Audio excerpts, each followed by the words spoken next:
There's a restraint being shown here by Tehran, by the Ayatollah. They don't want this to go too far. This is a president who is impulsive and doesn't think through the implications of his actions. This was a dangerous night at the casino for President Trump. It's inconceivable that the president would his only written statement, only words coming from the White House from him tonight would say all is well.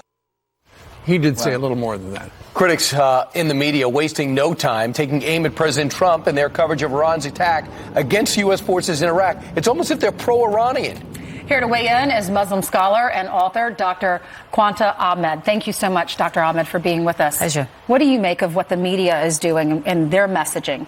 Idiocy. I mean, they failed to identify that our response is to Iran's attack on sovereign United States at the embassy, endangering our military there, our diplomats there, and our allies, the Iraqi Kurds in particular. So this is minimizing who Qasem Soleimani and what the Iranian Islamist regime is. It's been wreaking terror across the region for decades, controlling Syria, controlling Lebanon, controlling Yemen. It is actually building missile installations and has built missile installations inside Iraq to launch Iranian weapons at U.S. interests. Wow, inside Iraq. That's really something. Speaking of things that we saw on television yesterday, take a look at this. Lawrence O'Donnell, who is over on MSNBC, tweeted this out. Trump wagged the dog. Now the dog is wagging Trump. Not the least. Iran has been provoking the region and the United States for 40 years. Not just that, but in the last year,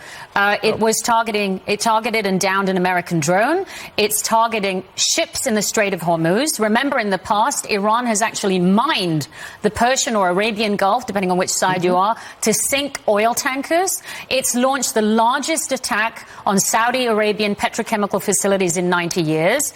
Qasem Soleimani was behind the attempted assassination of Saudi Ambassador Adel al-Jubeir in D.C. An attack that was planning to target the Saudi embassy and the Israeli embassy in Washington, D.C. Which is amazing. If they didn't pick out somebody that ended up being a Washington spy who they thought was a Mexican cartel member, the thing would have come off in Washington. So listen to what Time Magazine did and try to get your head around this. How to talk to your kids about the situation with Iran. A little bit of a handbook. Who was Qasem Soleimani? Qasem Soleimani was a top military leader in an excerpt from this portion. A country in the Middle East. Oh, isn't that nice? Seems like a nice guy. Why did we kill him? So certainly he was a warmonger. He's a leading Shia Islamist, a mastermind for the region. Qasem Soleimani executed and had assassinated Rafiq Hariri, the leader of Lebanon, which put that country... 500-pound bomb. That's right. The movement that Qasem Soleimani was leading cost 241 American lives in barracks in Beirut in 1983. 19 American airmen killed in the Quba Towers in Saudi Arabia in 1996. Right. This guy was a warmonger par excellence, targeting America and Americans' allies, much more than a military leader. Why doesn't the military want to acknowledge that he's a terrorist? Our military does. Our military does. Not military, media. Certain elements in the media are so obsessed with portraying our president as irrational or somehow dangerous for our country. They are forgiving America's greatest nemesis.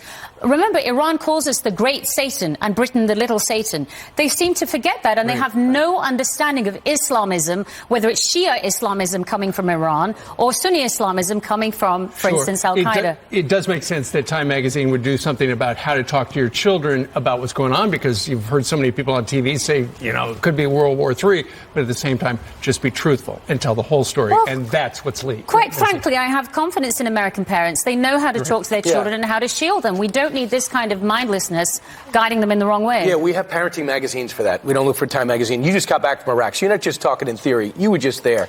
Thanks so much, Doctor. Appreciate it. Thank you, Brian. Thank you, everyone. Our special live coverage continues.